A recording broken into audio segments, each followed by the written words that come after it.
मैं अलका ठाकुर हूं और आप सभी का अलका मेडिकल क्लासेस में स्वागत है। आज हम क्या बात करने वाले हैं? आज हम बात करने वाले हैं क्रिप्टोर्किडिज्म के बारे में। ये एक डिजीज़ होती है। अब ये डिजीज़ किस में होती है? ये पुरुषों में होती है। जो बच्चा होता है और अगर वह पुरुष है तो उसके टेस्टीज़ में ये प्रॉब्लम होती है। टेस्टीज़ क्या होती है? टेस्टीज़ ये जो बाहर सी पाउच लाइक स्ट्रक्चर होती है, इसको हम बोलते हैं स्क्रोटम। ठीक है, इसमें 2 टेस्टीज़ होती है।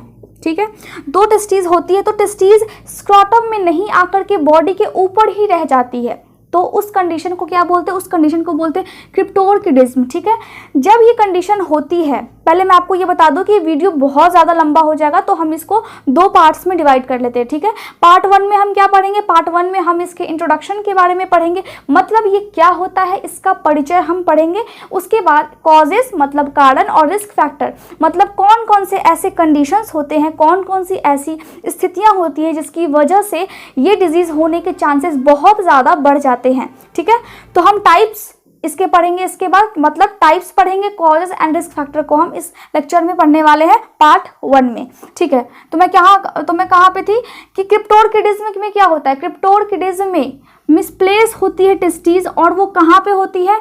ये स्क्रोटम है। ठीक है, ये पाउच लाइक स्ट्रक्चर स्क्रोटम है। ये टेस्टीज को इसमें होनी चाहिए, लेकिन ये कहाँ पे होती है? लेकिन ये एब्डोमेन में छुपी हुई होती है, यानी कि स्क्रोटम में ना आकर के ऊपर ही रहती है।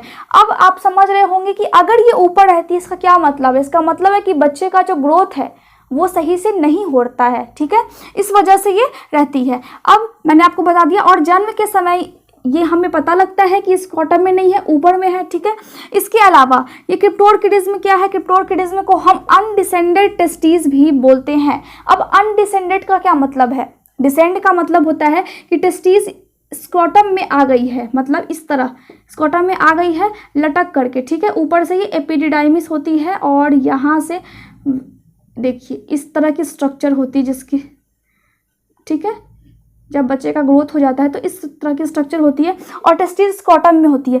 बट ग्रोथ सही से नहीं होने के कारण क्या रहती है? ये ऊपर ही अटक जाती है। ठीक है, अब हम ये जान लेंगे कि जब बच्चे का जन्म होता है तो टेस्टिस की डेवलपमेंट कब होती है, इसका विकास कब होता है?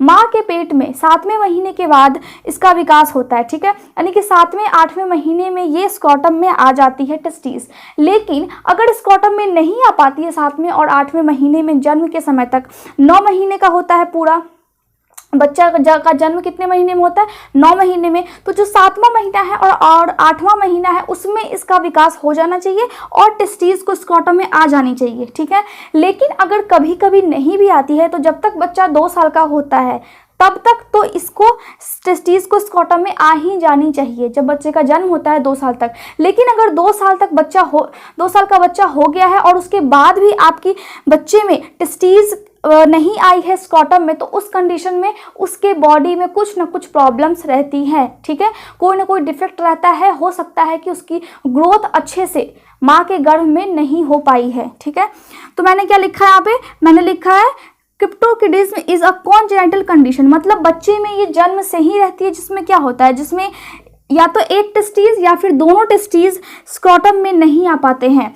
कभी कभी ऐसी कंडीशन होती है जिसमें एक टेस्टीज तो आ जाती है लेकिन दूसरी नहीं आ पाती है, और कभी कभी दोनों नहीं आती। कभी कभी एक आती है, कभी कभी एक नहीं आती है, और कभी कभी दोनों नहीं आती है। ठीक है, तो आपको ये ध्यान रखना है क्योंकि एग्जाम्स में अक्सर पूछे जाते हैं ये सारे क्वेश्चन, तो आपको कंफ्यूज नहीं होना है। और जो मेडिकल लाइन से जो भी व्यक्ति जुड़े हुए हैं उनको ये समझना बहुत बहुत ज़्यादा इंपॉर्टेंट है, क्योंकि आपके एग्जामिनेशन में इन सभी से रिलेटेड क्वेश्चंस जरूर आएंगे। ठीक है, तो आपको सारे टॉपिक्स को अच्छे से क्लियर करना है।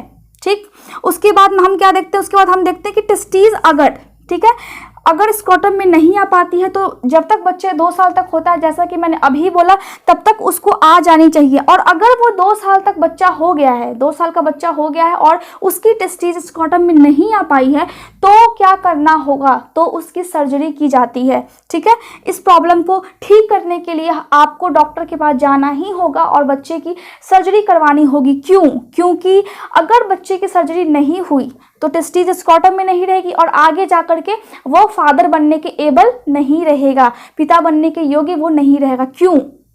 क्योंकि टेस्टीज में क्या होता है, टेस्टीज में स्पर्म का निर्माण होता है और उसी स्पर्म से क्या होता है, उसी स्पर्म से एक एग यानी कि जो फीमेल में एग होती है वो फर्टिलाइज होती है, उसके बाद बच्चे का जन्म होता है। ठीक है, तो ये जो टेस्टीज है वो स्क्रॉटम में नहीं आती है, तो ये कहाँ पे रहती है, ये एब्डोमेन में रहती है। ठीक है, और एब्डोमेन में हम जानते हैं कि टेम्परेचर यहाँ से स्क्रॉटम में क्यों रहती है टेस्टीज, इसका भी मैंने आपको कारण बताया था कि स्क्रॉटम में इसीलिए रहती है क्योंकि जो हमारा बॉडी का टेम्परेचर है उससे 3 डिग्री सेल्सियस कम होता है स्क्रॉटम का टेम्परेचर।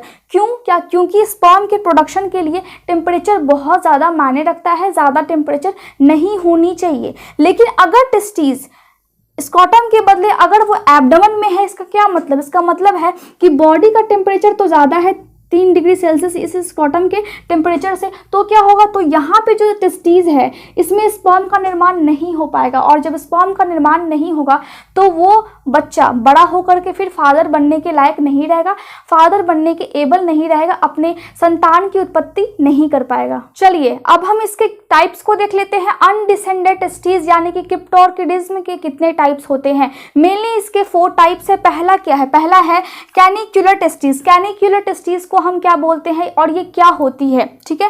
कैनिक्युलर टेस्टीज में क्या होती है, इसमें क्या होता है, जैसे ये स्क्रॉटम है, ये टेस्टीज है, तो इसको आनी चाहिए, टेस्टीज को आनी चाहिए स्क्रॉटम में। नॉर्मली हमारे बॉडी का यानी कि कोई पुरुष है उसके बॉडी का फंक्शन क्या है, उसके बॉडी की स्ट्रक्चर कैसी है, टेस्टीज यहाँ पे आती है और उस टेस्टीज की फंक्शन क्या है, उस टेस्टीज में स्पर्म का निर्माण होता है, ये नॉर्मल फंक्शन है। ठीक है, लेकिन टेस्टीज कैनिकुलर टेस्टीज में क्या होगी, इसमें जो टेस्टीज है ये जो है वो एब्डोमेन में नहीं होगी, एब्डोमिनल एरिया आपकी होगी ये वाली यहाँ तक, ठीक है, इसके ऊपर, और ऊपर में लंग्स होती है, लंग्स के जस्ट नीचे से एब्डोमेन एरिया स्टार्ट होती है। ठीक है, तो ये वाली जो यहाँ पे रेड कलर की आप देख रहे हैं टेस्टीज यहाँ पे होती है, स्क्रॉटम में भी नहीं होती और ये एब्डोमेन में भी नहीं होती है, ये कहाँ पे होती है, बीच में अटकी हुई रहती है, उसको हम क्या बोलते हैं, कैनिकुलर टेस्टीज। ठीक है, दूसरा क्या है, दूसरा इंट्रा एब्डोमिनल टेस्टीज। अब ये इंट्रा का मतलब क्या है, इंट्रा का मतलब है अंदर और एब्डोमेन का मतलब है क्या, ये वाली जो आप पार्ट्स देख रहे हैं ये जिसमें आपकी डाइजेस्टिव सिस्टम रहती है। ठीक है, तो टेस्टीज क्या होती है, टेस्टीज यहाँ पे होती है, ये वाली देखिए यहाँ पे ये, ठीक है, टेस्टीज क्या हो गई, वहां पे एब्डोमेन के अंदर हो गई है। ठीक है, और अगर एब्डोमेन के अंदर होती है तो फ्यूचर में उस बच्चे को कैंसर होने के चांसेस बहुत ज़्यादा हो जाते हैं। तीसरा क्या है, एक्टोपिक टेस्टिकल। एक्टोपिक टेस्टिकल में क्या होगी, इसमें जो टेस्टीज होती है वो क्या होती है, वो जनरली जिस रीजन से आनी चाहिए, यानी कि नॉर्मल कैसी होती है, आपको टेस्टीज जब नीचे की तरफ आती है तो कुछ इस टाइप की आती है, मतलब इस टाइप की पाथवे है उसकी सीधी आती है, लेकिन इस तरह से देखिए टेस्टीज की जो पाथवे है वो कैसे इधर उधर हो गई है। ठीक है, तो एक तरह से बोलते हैं टेस्टीज क्या होती है, जब बच्चे का जन्म होता है तो वो धीरे धीरे नीचे की तरफ घसकती है, जब वो धीरे धीरे नीचे की तरफ जब खिसकती है तो उसको नॉर्मली ऐसे लंबे टाइप से आनी चाहिए स्क्रॉटम में। ठीक है, लेकिन वो क्या होती है, यहाँ पे देखिए डायरेक्शन इसका चेंज हो गया, ये ऊपर से आया इधर, फिर इधर मुड़ गया, इधर मुड़ गया और फिर ये यहाँ भी मुड़ गया, तो इसकी जो डायरेक्शन है वो नॉर्मल नहीं होती है। ठीक है, किसमें होती है, एक्टोपिक टेस्टिकल में जो डायरेक्शन है वो टेस्टीज की नॉर्मल नहीं होती है। 5 मेजर साइट्स ऑफ एक्टोपिया। अब 5 मेजर क्या होती है, 5 का मतलब 5 और मेजर का मतलब है कि इंपॉर्टेंट चीज और साइट्स का मतलब है लोकेशन, यानी कि 5 ऐसे लोकेशन है एक्टोपिया के। एक्टोपिया का मतलब क्या हुआ, जिस वे में, जिस रास्ते से इसको आनी चाहिए। अब नॉर्मल कौन सा है, एब्डोमेन में है, फिर इस तरह है, इस तरह फिर स्क्रॉटम में आएगा। ठीक है, तो एक तरह से सीरीज बन रही है, लेकिन इधर आप देखिए, इधर क्या है, इधर तिरछा हो गई है, मुड़ गई है।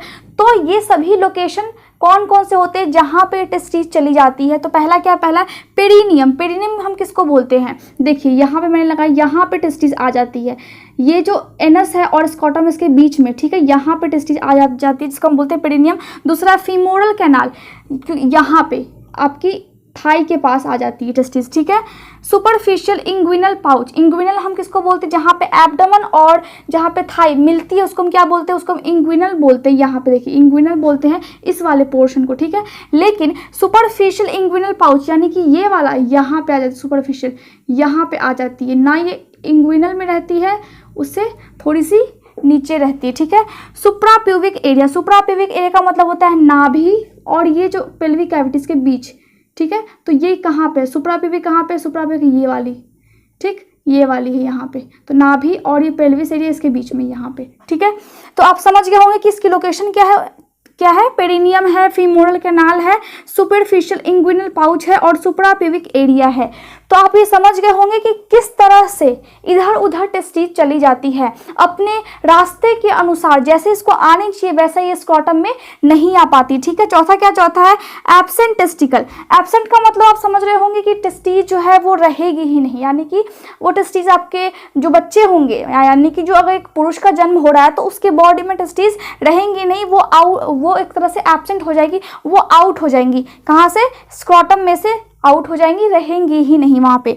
तो इस फेनोमेना को हम क्या बोलते हैं, इसमें जो टेस्टिकल्स है वो एक टेस्टिकल्स भी गायब हो सकती है, दो भी हो सकती है, और कभी कभी होगा कि एक रहेगी एक गायब हो जाएगी, या फिर दोनों भी हो सकती है। ठीक है, तो उसके बाद हम मानते हैं कि ये क्यों होती है ऐसी पोजीशन, यानी कि बच्चे के स्क्रॉटम में टेस्टिस गायब होने का क्या मतलब है, इसको हम रिलेट करते हैं उसके मदर से, क्योंकि एक मदर ही बच्चे का जन्म देती है, तो उस मदर में क्या प्रॉब्लम होगी जिस वजह से बच्चे में ये कंडीशन आ गई है। ठीक है, तो उस मदर के यूरेटोटोरिजन होगी उस मदर में। इसका क्या मतलब है, यूटेरो का मतलब होता है, सॉरी यूटेरोटोरिजन, यूटेरो का मतलब होता है कि उसकी जो यूट्रस है वो झुकी होती है 45 डिग्री एंगल पे। ये नॉर्मल एक महिला का जो यूट्रस होता है वो 45 डिग्री एंगल पे झुका होता है, लेकिन यूटेरोटोरिजन में क्या होगा कि वो 45 डिग्री एंगल से ज़्यादा झुक जाती है। उस कंडीशन में उसके बच्चे में ये प्रॉब्लम आ जाती है कि उसके बच्चे की टेस्टिस गायब हो जाती है, जन्म के समय उसकी टेस्टिस रहती ही नहीं है। और दूसरा क्या है, वैस्कुलर इंसल्ट। इसमें दो चीज़ें आती हैं, पहला तो ये कि जो मदर है जो कि बच्चे को जन्म देने वाली है उसकी किडनी में सही से ब्लड का फ्लो नहीं जा पाता है, ब्लड नहीं पहुंच पाता है। ठीक है, और दूसरा ये है कि उसके जो वेन्स होते हैं, वेन्स का मतलब होता है कि जिसमें से ब्लड बहती है, और आर्टरीज का मतलब भी होता है जिसमें से ब्लड बहती है। लेकिन वेन्स और आर्टरीज में डिफरेंस क्या है, आर्टरीज में ऑक्सीजन वाली ब्लड बहती है और वेन्स में कार्बन डाइऑक्साइड मिक्स होती है ब्लड में, मतलब वो ब्लड ऑक्सीजनेटेड होता है, और जो आर्टरीज होती है उसके ब्लड को हम ऑक्सीजनेटेड ब्लड कहते हैं। ठीक है, तो जो ऑक्सीजनेटेड ब्लड है वो पूरे ऑर्गन्स को मिलती है ताकि वो अपना न्यूट्रिएंट्स ले उस ब्लड से, और एज अ वेस्ट वो ब्लड को फिर जब एज अ वेस्ट जब आप उस ब्लड में जब कुछ ड्रेन करती है, जब कुछ गिरा देती है, तो वो फिर वेन्स के थ्रू घूमता हुआ आता है, मतलब उसमें कार्बन डाइऑक्साइड होगी और ब्लड होगा। तो वो ब्लड कहाँ पे होता है, वो ब्लड वेन्स में होता है। चलिए, इन सभी बातों को ध्यान में रखते हुए वैस्कुलर इंसल्ट का मतलब है कि उस माँ में जो अभी बच्चे को जन्म देने वाली है उसमें किडनी में सही से ब्लड नहीं पहुंच पा रहा है, और दूसरा उसके वेन्स या उसके आर्टरीज में ब्लॉकेज हो गई है, मतलब वहाँ पे प्लेग बन गया है। प्लेग का क्या मतलब है, अगर ये वेन्स है जहाँ से वेन्स और आर्टरीज के जाल पूरे बॉडी में होते हैं, जहाँ से ब्लड का फ्लो एक जगह से दूसरे जगह पे जाता है, एक ऑर्गन से दूसरे ऑर्गन में ब्लड पहुँच पाता है।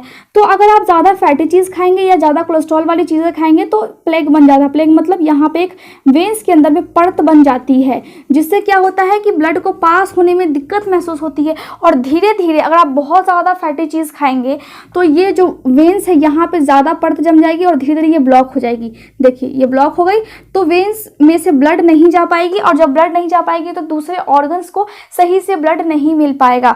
उस कंडीशन में जब उसके पेट में जब एक बच्चा रहता है तो उसके स्क्रॉटम में टेस्टिस का एब्सेंट होना लाजमी है। वो टेस्टिस सही से डेवलप नहीं हो पाएगी, या फिर थोड़ा सा भी डेवलप नहीं होगी, जिससे कि स्क्रॉटम में टेस्टिस तो रहेगी नहीं, और साथ में ये जो आप देख रहे हैं इधर उधर जो टेस्टिस बनी हुई है वो भी नहीं रहेगी, मतलब टेस्टिस का नामो निशान नहीं रहेगा। ठीक है, उसके बाद है एजेनेसिस। एजेनेसिस हम किसको बोलते हैं, इसमें क्या होता है, इसमें जब बच्चा जब ग्रोथ हो रहा होता है एक माँ के गर्भ में, तो उसके सभी पार्ट्स जो कि ग्रो होने चाहिए वो ग्रो नहीं हो पाते हैं। ठीक है, वो ग्रो क्यों नहीं हो पाता, क्योंकि माँ में अगर प्रॉब्लम है तो उस बच्चे का डेवलपमेंट नहीं हो पाता है सही से। अब हम इसके कॉजेस और रिस्क फैक्टर को देख लेते हैं। कॉजेस का मतलब होता है कारण, और रिस्क फैक्टर का मतलब होता है कौन कौन से ऐसे कंडीशन है जिसकी वजह से बच्चे में ये समस्या उत्पन्न हो रही है। पहला क्या है, एग्जैक्ट कारण इसकी अननोन है, मतलब एग्जैक्टली क्या कॉज है ये अभी तक किसी की भी इसकी कोई भी जानकारी नहीं है। ठीक है, जेनेटिक्स मतलब उस बच्चे में अपने पिता से या फिर अपने दादाजी से ये समस्या आ सकती है। मैटरनल हेल्थ, बच्चे के जन्म के टाइम में या फिर जब बच्चा गर्भ में होता है तो एक माँ का स्वस्थ होना बहुत ज़्यादा इम्पॉर्टेंट है, क्योंकि अगर मदर का हेल्थ सही नहीं होगा तो बच्चे में ये समस्या आ सकती है।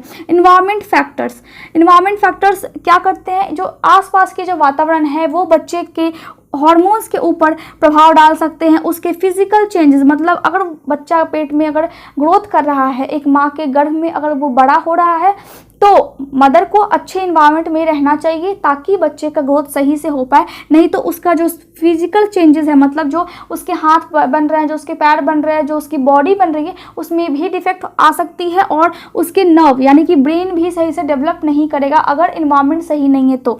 ठीक है, रिस्क फैक्टर को हम देख लेते हैं। कौन कौन सी ऐसी सिचुएशन है जिसकी वजह से ये समस्या पैदा होने के चांसेस ज़्यादा हो सकते हैं। टेस्टिस सही से स्क्रॉटम में नहीं आ पाती है।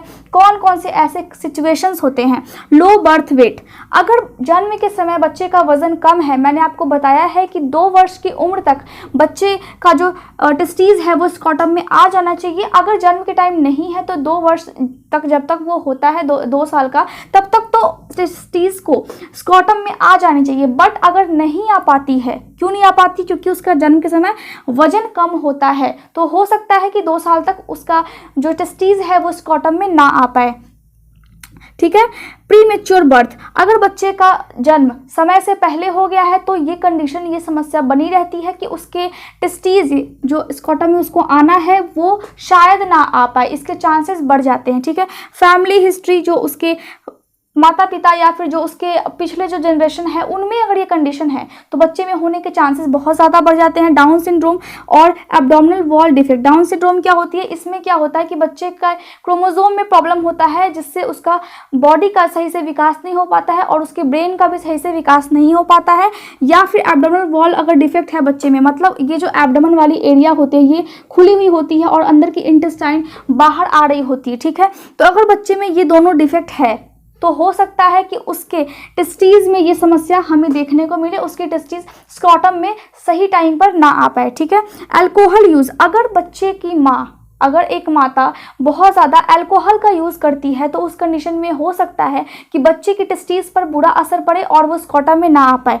सिगरेट स्मोकिंग, अगर एक मदर सिगरेट पीती है या फिर ऐसे धुएं में हो रहती है, मतलब सिगरेट कोई अगर और भी पी रहा है तो वहाँ पे धुआं है और उसके आसपास वो मदर है, तो हो सकता है कि बच्चे के टेस्टीज में समस्या आ सकती है। मोटापा, ओबेसिटी का मतलब होता है मोटापा, मोटापे की वजह से भी अगर माँ अगर मोटी है बहुत ज़्यादा तो हो सकता है कि बच्चे की टेस्टीज पे असर पड़े। डायबिटिक, अगर एक मदर है, अगर मदर को डायबिटीज़ हो रखी है, प्रेगनेंसी के टाइम में हो रखी है, टाइप 1 डायबिटीज़ हो रखी है या फिर टाइप 2 डायबिटीज़ के बारे में मैंने एक डिटेल लेक्चर पहले से ही बना लिया है। ठीक है, तो आप जा करके उसको देख सकते हैं, मैं पहले ही अपलोड कर चुकी हूँ। डायबिटीज़ क्या है, डायबिटीज़ अगर मदर को है तो उस कंडीशन में क्या होगी, उस कंडीशन में भी बच्चे पे बहुत बुरा असर पड़ता है और उसके मेनली टेस्टीज में प्रॉब्लम होने की चांसेस बहुत ज़्यादा बढ़ जाते हैं। एक्सपोजर टू पेस्टिसाइड्स, पेस्टिसाइड का मतलब होता है कीटनाशक, अगर एक महिला बहुत ज़्यादा कीटनाशक जो स्प्रे होते हैं उसके संपर्क में आती है या फिर कोई पिल्स होते हैं, मेडिसिन होती है, तो क्या होता है, तो उसके जो पेट में वो जो बच्चा है उस पर बहुत बुरा असर पड़ता है और उसके टेस्टीज में भी असर पड़ सकता है। टेस्टीज हो सकता है कि स्क्रॉटम में फिर ना आ पाए। तो मैंने आपको समझा दिया कि इसके कॉजेस और रिस्क फैक्टर क्या होते हैं, इसके बारे में भी मैंने आपको बता दिया, इसके टाइप्स को भी मैंने बता दिया। तो आज के लिए रहने देते हैं। Thank you so much for watching my video. अगर आपको अच्छा लगा हो तो आप इसे लाइक, शेयर और सब्सक्राइब जरूर करें। आप मेरे टेलीग्राम चैनल को भी ज्वाइन कर सकते हैं। Thank you so much for watching my video.